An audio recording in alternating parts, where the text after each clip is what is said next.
अस्सलाम वालेकुम everyone, welcome back to my channel. I hope आप सब ठीक ठाक होंगे, खैर खैरियत से होंगे। अल्हम्दुलिल्लाह हम लोग भी बिल्कुल ठीक ठाक हैं।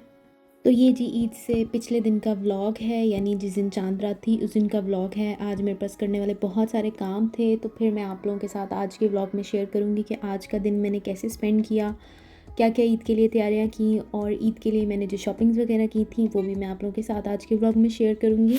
इज़हान पहले की निस्बत अब काफ़ी कमज़ोर हो रहा है, तो मुझे इसकी फ़िक्र हो रही है कि ये खाता पीता कुछ भी नहीं है। तो मैं इसके लिए स्पेशली घी लेके आई थी, देसी घी, कि मैं इसके वेट पे थोड़ा सा ध्यान दूँ। तो बस यहाँ पे मैंने इसके लिए देसी घी में अंडा बनाया था, साथ में उसको ब्रेड का स्लाइस दे रही थी, और मैंने भी बस साथ यही नाश्ता कर लिया था। और फिर थोड़ी देर बाद अपने लिए चाय बना ली थी और बिस्किट्स ले लिए थे। आज मैं सुबह 11 बजे शुरू हुई थी और मैं तकरीबन रात के 2:30 बजे फ्री हुई थी। मैंने सोचा तो यही था कि मैं अपना व्लॉग आज ही अपलोड करूँगी, लेकिन उसके बाद मेरे अंदर ज़रा सी भी हिम्मत नहीं रही, तो इस वजह से मैं फिर चांद रात वाले दिन अपना व्लॉग अपलोड नहीं कर सकी। तो खैर यहाँ पे मैं आप लोगों के साथ शेयर करूँगी अपनी शॉपिंग्स और ईद की तैयारी, जो मैं ऑलमोस्ट पिछले 1.5 महीने से कर रही थी। यहाँ मुझे अभी शॉप्स और इतनी जगहों का पता तो है नहीं कि बस जाओ फटाफट और जाके चीज़ें लेके तो आ जाओ। तो इस वजह से मैंने पाकिस्तान से अपने कपड़े वगैरह बनवाने थे, तो मुझे टाइम से ही अपनी तैयारी स्टार्ट करना पड़ी। बाकी फिर मैंने सोचा कि मैं जूती और ज्वेलरी वगैरह शीन से मंगवा लूँगी, तो ये जूती मैंने अपनी शीन से ऑर्डर की थी। अच्छा, ईद के लिए मैंने जो भी चीज़ें ऑर्डर की थी वो सारे पार्सल्स मुझे अलग अलग डेज़ में रिसीव हुए थे, तो मैंने उनकी वीडियोस वगैरह तब साथ साथ बना ली थी, और उनको मैं आज के व्लॉग में इसलिए लगा रही हूँ क्योंकि ये सारी चीज़ें ईद से रिलेटेड हैं। तो लास्ट व्लॉग में मैंने जो सैंडल आप लोगों के साथ स्किन वाली शेयर की थी उसकी प्राइस ऑलमोस्ट $26 थी, और ये इस वाली सैंडल की भी सेम प्राइस थी, लेकिन मुझे जो दूसरी ब्लैक जूती पसंद थी, ये जो स्क्रीन पे आपको नज़र आ रही है, इसकी प्राइस $18 थी। तो मैंने सोचा था कि मैं ये ऑर्डर करूँगी, मुझे पसंद भी ये ज़्यादा थी, लेकिन जब मैंने ऑर्डर करनी थी तो आउट ऑफ स्टॉक हो गई। फिर मुझे ये वाली ब्लैक जॉब मैंने मंगवाई है, फिर मैंने ये ऑर्डर की थी। तो बस अब यहाँ पे मैंने इसकी अनबॉक्सिंग वगैरह कर ली थी। इसको पहन के मैंने फिर इसका साइज़ वगैरह चेक किया, तो इस वाली जूती का साइज़ मुझे बिल्कुल परफेक्ट आया। तो अब मुझे इधर के अकॉर्डिंग अपने साइज़ का पता चल गया है एक जूती मंगवाने के बाद, तो नेक्स्ट टाइम जब मैंने ऑर्डर करनी होगी तो मुझे कोई प्रॉब्लम नहीं होगी मंगवाने में। अच्छा, और शीन के ऑर्डर की मिनिमम जो फ्री डिलीवरी होती है वो होती है $29 पे, तो फिर मेरी जूती $26 की थी। और फिर मैंने सोचा कि मुझे कॉस्मेटिक्स की भी कुछ चीज़ें चाहिए, तो मैंने फिर उसके साथ अपने लिए एक पिंक कलर में लिप टिंट और मस्कारा मुझे चाहिए था, वो मंगवा लिया था। तो फिर ऐसे $29 प्लस के ऑर्डर पे मुझे डिलीवरी जो है वो फ्री मिल गई थी। और ये जो मैंने शी ग्लैम का लिप टिंट मंगवाया है पिंक कलर में, ये मुझे ज़रा अच्छा नहीं लगा। इसका कलर भी कोई ज़्यादा ख़ास नहीं है, और मैंने सोचा था कि ये ज़रा प्रोमिनेंट होगा, लेकिन ये बिल्कुल भी प्रोमिनेंट नहीं है। लास्ट टाइम आने से पहले मैं कोरिया से एक लिप टिंट लेके आई थी रेड कलर में, वो बहुत ही अच्छा था और लॉन्ग लास्टिंग भी था, लेकिन ना इसका कलर अच्छा है और जिस तरह का ये पिक्चर में नज़र आ रहा था वैसा ही नहीं है, तो इस वजह से मैं आप लोगों को ये रिकमेंड नहीं करूँगी। और मस्कारा मेरे पास मेबेलिन का था, लेकिन वो वाटरप्रूफ था, तो वो लैशेज़ को बहुत ज़्यादा ख़राब कर रहा था। इस वजह से मैंने ये मस्कारा वाटरप्रूफ जो है ये नहीं था, ये ऑर्डर किया था। ये बहुत अच्छा है और इसका वॉल्यूम भी बहुत अच्छा है, तो ये मेरी तरफ से रिकमेंडेड है। और दूसरा, ये मैंने अपने कपड़ों के साथ कुछ मैचिंग ज्वेलरी ऑर्डर की थी पर्पल कलर में, और एक ये मैंने चोकर ऑर्डर किया था स्टोन्स वाला। इसके अलावा मैंने इज़हान की जूती जो है वो भी यहाँ चिल्ड्रन प्लेस से ऑर्डर की थी। लास्ट टाइम जो छोटी पे मैंने इसको जूती पहनाई थी वो मुझे लग रहा था अब उसका साइज़ ज़रा छोटा हो रहा है, वो एडिडास की थी, तो मैंने सोचा कि अब थोड़े से बड़े साइज़ में मंगवा लेती हूँ, जो ईद पे भी इसकी काम आ जाएगी और आगे भी मैं इसको पहना सकूँगी। तो अब ये मैंने उससे 1 नंबर बड़ा जो है वो ऑर्डर किया था। उसके बाद ये बात आते हैं मोस्ट अवेटेड पार्सल पे, जिसका मैं इंतज़ार पिछले 15 दिनों से कर रही थी, और मुझे यही टेंशन थी कि मुझे ये रिसीव हो जाए। ये ना हो मैंने जूती ले ली, ज्वेलरी ले लिया और कपड़े जो मेरे हैं वो मुझे रिसीव हो ही ना। But thanks to my husband के उनकी वजह से जो है कपड़े मुझे टाइम पे मिल गए थे। ईद से 3-4 दिन पहले मुझे कपड़ों वाला पार्सल जो है रिसीव हो गया हुआ था। लेकिन थोड़ा सा दुख मुझे इस बात का है कि जितने भी मैंने कपड़े बनवाए हैं हम तीनों के ईद के, उससे ज़्यादा पैसे इसको बाय पोस्ट यहाँ तक मंगवाने में लग गए हैं। मेरे हस्बैंड ने डिलीवरी के इतने चार्जेस पे किए हैं, और अब जब वो ये व्लॉग देखेंगे तो वो भी मुझे कहेंगे कि तुम नाशुक्री रहना, एक तो मैंने तुम्हें मंगवा के दिए हैं और तुम जो है वो दुख कर रही हो। तो दुख इस बात का है कि जितने में डिलीवरी के चार्जेस हमने पे किए हैं, इतने में मेरे 2 सूट और तैयार हो जाने थे। तो खैर यहाँ आप लोगों ने मेरे हस्बैंड के और इज़हान के ड्रेस देख लिए हैं, ईडन रॉब के थे, और आप लोगों के रेफरेंस के लिए मैंने प्राइसेस भी मेंशन कर दी हैं। अब ये मेरा जो ड्रेस है ये मोटिव्स का है, ये मैंने अनस्टिच्ड ऑर्डर किया था अपनी सिस्टर के एड्रेस पे, और इसकी सारी डिज़ाइनिंग और स्टिचिंग वगैरह मेरी सिस्टर ने करवाई है, और मैं सेटिस्फाई भी उसकी स्टिचिंग से होती हूँ। स्पेशल थैंक्स टू हर कि वो मुझे बनवा के भिजवा देती है। तो पर्पल कलर इस दफ़ा मैंने चूज़ किया था, और मैंने एक ही दफ़ा में देखा था फटाफट से और ऑर्डर कर दिया था, अपना ड्रेस भी और अपने हस्बैंड का और इज़हान का भी। और मैं ज़्यादा टाइम नहीं लगाती शॉपिंग में, मुझे एक नज़र में जो चीज़ पसंद आ जाती है मैं बस वो ख़रीद लेती हूँ फ़ौरन ही। तो ये तो जी वो वाली शॉपिंग हो गई जो हम छोटी ईद पे भी करते हैं। अब आ जाते हैं बड़ी ईद की शॉपिंग की तरफ। तो हम लोगों ने माशाल्लाह कुर्बानी के लिए इस दफ़ा ये एक काऊ ली थी ब्राउन से कलर में, और वाइट कलर के 2 बकरे लिए थे, वो भी आप लोग इस वीडियो में साथ साथ देख लेंगे। और अल्लाह ताला हमारी और आप सबकी कुर्बानी जो है वो कबूल फरमाएँ। चलें जी, अब आ जाते हैं back to that day routine. तो नाश्ता वगैरह करने के बाद इज़हान ने कमरे का कुछ यूँ हाल किया हुआ था, और डस्ट भी हर दूसरे दिन पड़ जाती है। तो मैंने सोचा कि मैं पहले ड्रेसिंग से और शीशे से डस्ट वगैरह क्लीन कर लेती हूँ। तो बस मैं यहाँ पे वाइप्स मैंने निकाल लिए थे और सरफेसेस को क्लीन कर रही थी। और उसके बाद मैंने इज़हान के सारे टॉयज़ वगैरह समेटे जो उसने पूरे कमरे में फैलाए हुए थे, उनको उठा के दराज में रखा। और सारा दिन इसका बस यही काम चलता रहता है, मैं रखती हूँ और ये फिर निकाल देता है। इन कामों से फ्री होने के बाद इज़हान का डायपर चेंज होने वाला था, तो मैंने सोचा कि मैं इसको शावर भी साथ ही दे देती हूँ। तो बस अब मैं यहाँ पे उसके कपड़े शपड़े निकाल रही थी। उसके बाद मैं उसको शावर के लिए ले गई, और बॉडी में मैंने इसकी ऑयल लगा दिया था क्योंकि इसकी स्किन बहुत ज़्यादा ड्राई हो जाती है। और इसके बालों में मैं ये वाला आर्गन ऑयल लगाती हूँ जो कि मैंने आप लोगों को पहले भी बताया हुआ है।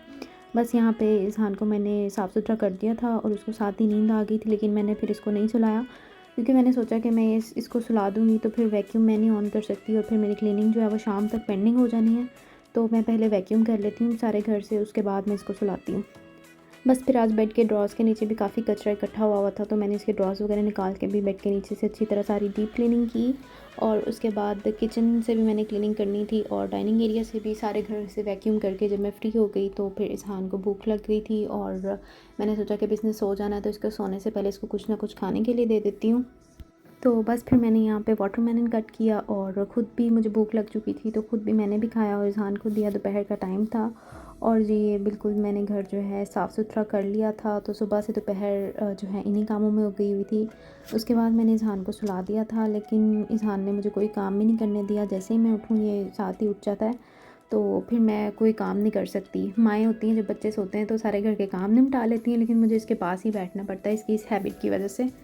और ये फिर ईद के कपड़े जिस दिन रिसीव हुए थे तो वो मैंने एज़ इट इज़ हैंग करके रख दिए थे। तो मैंने सोचा था कि मैं ईद से पिछले दिन ही इनको प्रेस करूँगी। तो बस अब मैंने कपड़े वगैरह निकाले थे इज़हान के उठने के बाद ही कि मैं इनको आयरन कर देती हूँ। तो बस कपड़े वगैरह रेडी करके रखने में भी मुझे काफ़ी देर लग गई, घंटा लग गया था, क्योंकि मैंने इज़हान के एक्स्ट्रा कपड़े वगैरह भी प्रेस करके रखने थे साथ, और अपने भी एक मज़ीद शर्ट्स वगैरह प्रेस करनी थी। अच्छा, कई लोग होते हैं फटाफट स्पीड कपड़े प्रेस करके फ़ारिग भी कर देते हैं, लेकिन ना मुझे तसल्ली नहीं होती जब तक कपड़ों में से एक एक सिलवट अच्छी तरह से ना निकल जाए, तो मैं सेटिस्फाई नहीं होती। तो इसलिए मैं आराम आराम से लगी रहती हूँ प्रेस करने के लिए। तो इज़हान इतनी देर अंदर कार्टून देख रहा था और कभी बार बार मेरे पास आ रहा था क्योंकि इसको भूख लगी हुई थी। तो फिर मैंने सोचा कि नहीं, मैं कपड़े प्रेस करके एक ही दफ़ा इसको कुछ खाने के लिए देती हूँ। तो फिर मैंने ये चिकन नगेट्स पड़े हुए थे, ये निकाले, ये फ्राई किए, इसको भी ये दिए और ख़ुद भी मैंने ये खा लिए। और लास्ट टाइम मैंने आप लोगों के साथ ये वैक्स पेन्स की रोल ऑन वैक्स का रिव्यू शेयर किया था, तो तब मैंने फ़र्स्ट टाइम ये ट्राई की थी। उसके बाद मैं आज ये सेकंड टाइम निकाल रही हूँ इसको यूज़ करने के लिए। तो बस मैंने इसको फिर 1 आवर के लिए ऑलमोस्ट ऑन करके रख दिया था। पहले वाला कैटरेज जो है वो ऑलमोस्ट ख़त्म हो गया था, तो वो मैंने निकाल दिया था। थोड़ी सी उसके अंदर थी, वो फिर उसको हीट होने में बहुत देर लगनी थी, इस वजह से मैंने वो यूज़ नहीं किया, और डायरेक्ट न्यू कैटरेज ही मैंने इसके अंदर डाल के उसको हीट होने के लिए रख दिया था 1 घंटे के लिए। और 1 घंटे बाद ये बिल्कुल अच्छे तरीके से हीट हो गई थी, और ये पिंक वाला कैटरेज मुझे इसका ज़्यादा अच्छा लगा। लोगों को अगर इसका रिव्यू चाहिए तो आप मेरी पिछली वीडियो जाके देख सकते हैं, मैं उसका लिंक डिस्क्रिप्शन में ऐड कर दूँगी। और ये वर्थ यूजिंग है क्योंकि ये टाइम सेव करती है और इससे ज़्यादा खिलारा भी नहीं पड़ता। उसके बाद जी, इन सब कामों से फ्री होने के बाद आज मैं ईद के नाश्ते के लिए स्पेशल जो चीज़ बना रही हूँ वो है शीर खुरमा। और ये मेरे हस्बैंड को इतना पसंद आया था कि ईद की सुबह ही ये ख़त्म हो गया था, तो आप लोगों ने भी इसको मस्ट ट्राई करना है। तो चलें, अब आप लोग भी इसकी रेसिपी देख लें और इसी तरह से इसको ट्राई कीजिएगा। इसको बनाने के लिए मैंने ड्राई फ्रूट्स में ले लिए थे कैश्यू नट्स, पिस्ताशियो और आलमंड्स और कोकोनट। इनको मैंने गर्म पानी में अच्छी तरह भिगो के 2 घंटे के लिए ऑलमोस्ट रख दिया था। जब ये अच्छे तरीके से सॉफ़्ट हो गए थे तो मैंने बादाम के छिलके उतार लिए थे। अब मैं थोड़ा सा दूध ले रही हूँ ब्लेंडर में, और इसके अंदर मैं थोड़े से बादाम ऐड करूँगी जो मैंने सोक किए हुए थे, अभी सॉफ़्ट हो गए हैं। और इसके अंदर ही मैं थोड़े से कैश्यू नट्स इसी में से ऐड करूँगी। इसके साथ साथ आप लोगों ने इसके अंदर ऐड कर लेना है 2 से 3 टेबलस्पून नीडो या कोई भी मिल्क पाउडर जो आपके पास अवेलेबल हो। मेरे पास नीडो था तो मैंने वही ऐड कर लिया। और इज़हान को ये ड्राई पाउडर बहुत पसंद है, तो एज़ इट इज़ मैंने इसको भी थोड़ा सा खिलाया था। इस मिक्सचर को आप लोगों ने अच्छे तरीके से ब्लेंड कर लेना है, और उसके बाद आप लोगों ने किसी भी पतीली में 2 लीटर ऑलमोस्ट दूध जो है वो बॉईल होने के लिए रख देना। और जितनी देर में दूध बॉईल हो रहा था इतनी देर में मैंने जो भी ड्राई फ्रूट्स थे उनको चॉप कर लिया था बारीक। दूध जब बॉईल हो जाएगा तो आपने इसके अंदर जो ब्लेंडेड मिक्सचर था वो ऐड कर देना है। अब दूसरी तरफ पैन में मैंने थोड़ा सा बटर लिया है, ऑलमोस्ट 1.5 टेबलस्पून, और उसके अंदर मैंने थोड़ा सा देसी घी ऐड किया है। इन दोनों को आप लोगों ने मेल्ट होने देना है और जो भी आप लोगों ने ड्राई फ्रूट्स कट किए हैं वो सारे आप लोगों ने इसके अंदर ऐड कर देने हैं और अच्छे तरीके से उनको सौते कर लेना है जब तक इनकी खुशबू ना आना शुरू हो जाए। और थोड़े थोड़े से ड्राई फ्रूट्स जो हैं वो मैंने साइड पे अलहदा कर लिए थे लास्ट में गार्निशिंग के लिए। मीडियम टू लो फ्लेम पे आपने इन सारे ड्राई फ्रूट्स को अच्छे तरीके से रोस्ट करना है ताकि ये जले ना। और जब आपको इनकी खुशबू आना शुरू हो जाएगी तो आपने इन ड्राई फ्रूट्स को जो हमने दूध बॉईल किया है उसके अंदर ऐड कर देना है। इसी सेम पैन में मैंने आधा चम्मच देसी घी और ऐड किया है और उसके बाद मैंने इसके अंदर 1 कप के करीब सेवइयाँ ऐड कर दी हैं और इनको भी मैंने मीडियम टू लो फ्लेम पे अच्छे तरीके से रोस्ट किया जब तक इनकी खुशबू आ गई है। और उसके बाद मैंने इनको भी दूध में ऐड कर दिया है। अब मैंने सेवइयों को दूध के अंदर अच्छे तरीके से पकने के लिए थोड़ी देर के लिए छोड़ देना है। तो जब सेवइयाँ थोड़ी सी पक गई थी तो मैंने ऑलमोस्ट 1 कप के करीब इसके अंदर शुगर ऐड कर दी थी। आप लोगों ने शुगर अपने अकॉर्डिंग देखनी है कि आप लोगों को कितना मीठा पसंद है। और उसके बाद लास्ट चीज़ मैंने कस्टर्ड ले लिया था 2 से 3 चम्मच और उसको मैंने दूध में मिक्स करके वो मैंने इसके अंदर मिक्स कर दिया था थिकनेस के लिए। तो मुझे लगता है थोड़ा सा ज़्यादा थिक कर दिया था और वैसे हमारे मुताबिक ये ठीक था, लेकिन अगर आप लोगों को थोड़ा सी इसकी पतली कंसिस्टेंसी चाहिए तो आप लोगों ने कस्टर्ड बिल्कुल कम डालना है। और बिलीव मी ये बहुत मज़े का बना था। और बस यहाँ पे मैंने फिर बाउल्स वगैरह रेडी कर लिए थे और उनके अंदर डाल के इनको ठंडा होने के लिए रख दिया था। और बस ये काम करते करते मुझे रात के 2:30 बज गए थे और माशाल्लाह से आज मेरे हस्बैंड का रोज़ा भी था। तो मिलते हैं नेक्स्ट व्लॉग में, तब तक के लिए अपना बहुत सारा ख्याल रखें, चैनल को सब्सक्राइब करें और दुआओं में याद रखिएगा। अल्लाह हाफिज़।